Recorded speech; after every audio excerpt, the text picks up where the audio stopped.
제이스듀 독서고 1분당 서윤트입니다. 아이들의 1학기 시험이 모두 끝이 났고요. 영어 시험에 대한 분석을 위해서 따로 이렇게 찾아뵙게 되었습니다.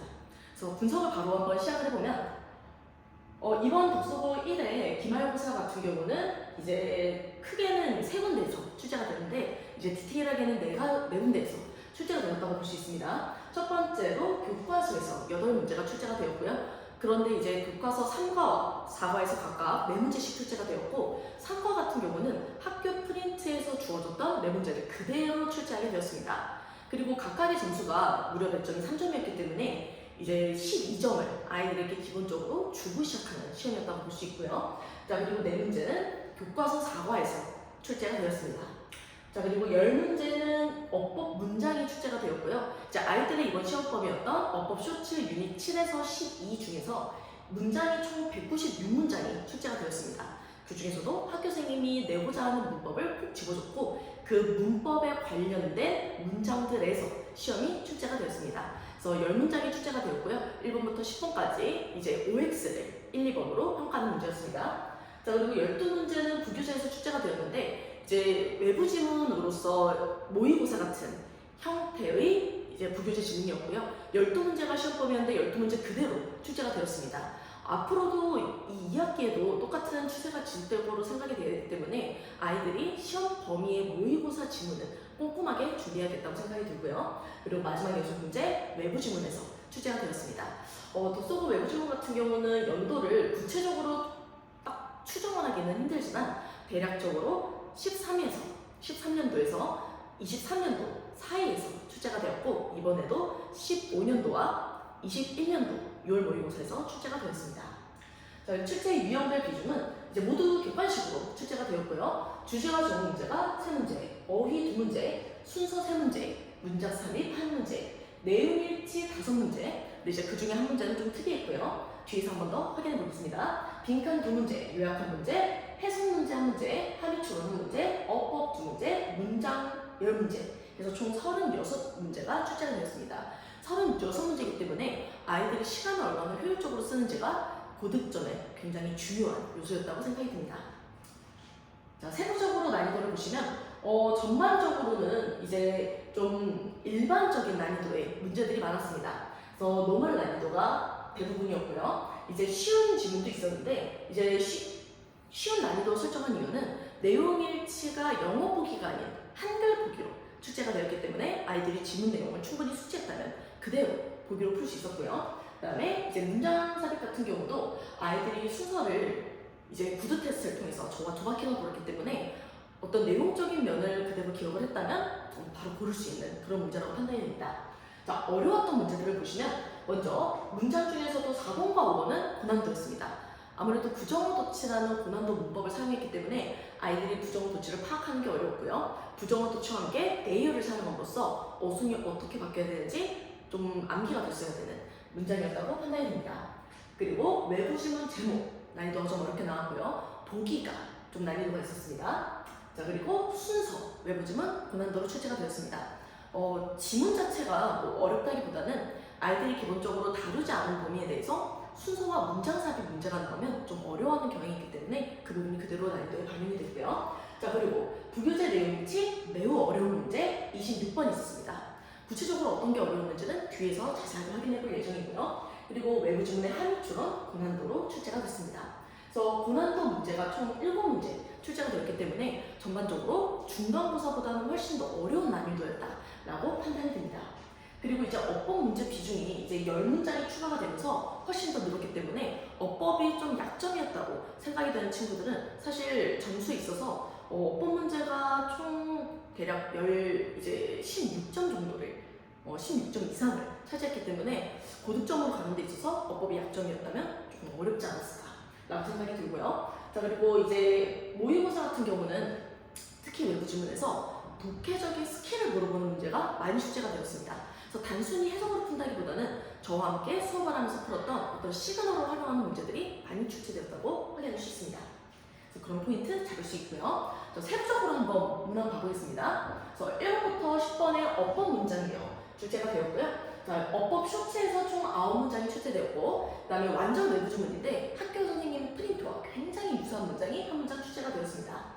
학교생님이 미리 공지해준 어법 개념 7개에서 모두 출제가 되었기 때문에, 그리고 이 7개의 부분은 제가 수업 외에 별도로 보강을 해가지고 수업을 전부 다 진행을 했기 때문에 보강까지 성실하게 참여하고 보강 영상을 본 친구들이라면 사실 놓치지는 않았을 거라고 생각이 듭니다.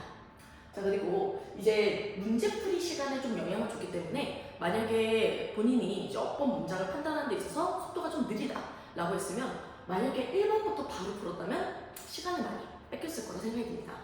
친구들에게 이제 1번부터 풀지 말고 뒤에 저희가 익숙한 시험 범위의 지문을 먼저 풀고 어법을 뒤로 밀어라 라는 얘기를 했었는데, 그런 속도 차이가 좀 나지 않았을까라는 문제가 생각이 들고요.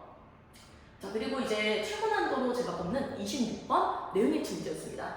내용일치는 애초에 외부 지문도 아니고 저희 지문이었기 때문에 아이들이 내용에 대해서는 어렵지 않았을 거라고 생각합니다. 근데 보기가 문제였죠. 이제 보기 같은 경우는 학교 선생님이 아까 앞에서 얘기했던 7개의 어법을 그대로 활용한 보기를 넣었습니다. 한마디로 내용을 그냥 아는 거에서 끝나지 않고 이 문장을 해석을 할 수 있어야 되는데, 그 해석에 어법이 첨부가 되어 있기 때문에 부정어도치라는 어법을 정확하게 판단하거나 비교 구문, 상관 접속사에 대한 어법을 정확히 알지 못했다면 문장의 해석이 안 됐을 거고, 그리고 그 해석이 안 됨으로써 문제를 풀 수 없었을 거라고 생각이 듭니다. 그래서 이제 노트에서 제가 찝어줬었던 어떤 어법에 관련된 부분들을 정확하게 읽어보고 암기를 했던 친구들만 풀 수 있었을 거라고 생각이 들고요. 그래서 지문 자체 난이도는 하였지만 보기의 난이도가 매우 높았고, 어법 노트에 구문에 대한 설명을 그대로 했었기 때문에 그 부분을 얼마나 기억하느냐로 점수가 갈리는 문제였다고 볼 수 있습니다. 무려 이제 36문제였기 때문에 배점이 전체적으로 그렇게 높진 않은데 3.7점이었으면 꽤 배점이 높다고 볼 수 있겠고요. 자, 그리고 아이들이 이제 가장 많이 틀린 문제 중에 하나가 또 외부 지문 30번 빈칸 추론 유형이었습니다. 지문은 굉장히 짧은 문제였고요. 거의 22년 6월 모의고사에서 출제가 됐는데 지문은 35번이기 때문에 굉장히 짧습니다. 그리고 흐름 문제를 원래 물어보는 문제였기 때문에 애초에 뭐 주제가 많이 어렵다거나 그렇진 않은데 저희와 함께 배우는 독해 스킬을 적용을 했어야만 하는 문제고요. 왜 그러냐면 이제 정답이 4번 identities 들어가는 거였는데, 지문에서 이제 clothes, 옷이라든가 그 다음에 taste, 취향이라는 단어를 굉장히 많이 사용합니다.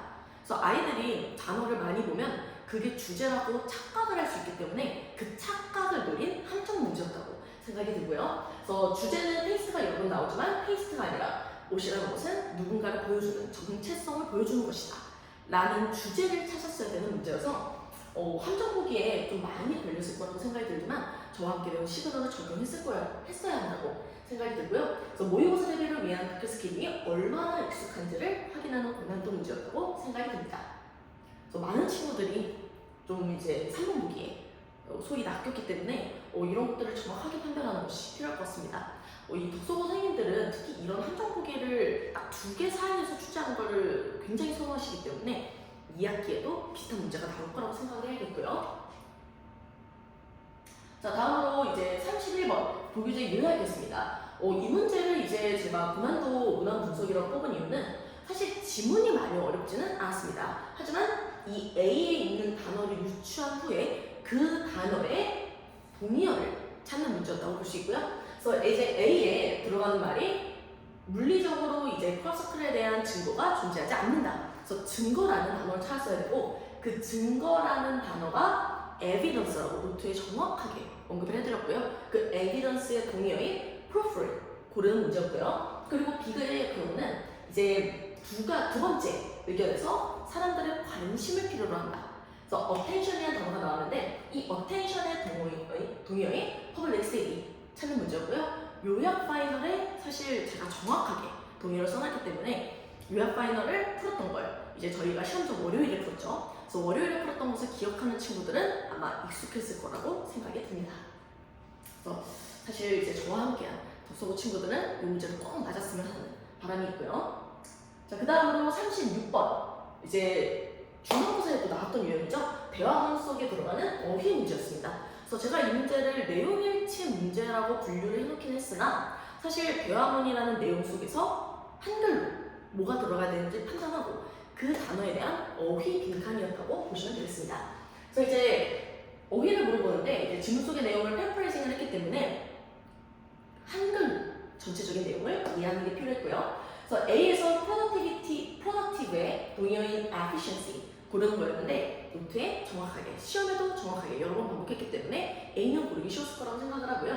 그리고 B에서는 이제 르느의 동의어로 쉬운 동의어 많이 넣어드렸습니다. 그 쉬운 동의어 중에서도 이제 감소시키다라는 리듀스를 찾는 문제로 고난도까지는 아니지만 이제 동의어를 얼마나 외웠는가 물어보는 거였고요. 그래서 아이들이 이런 문제를 보면서 동의어가 굉장히 이제 아이들이 생각을 하기에는 굉장히 어려운 게 맞습니다.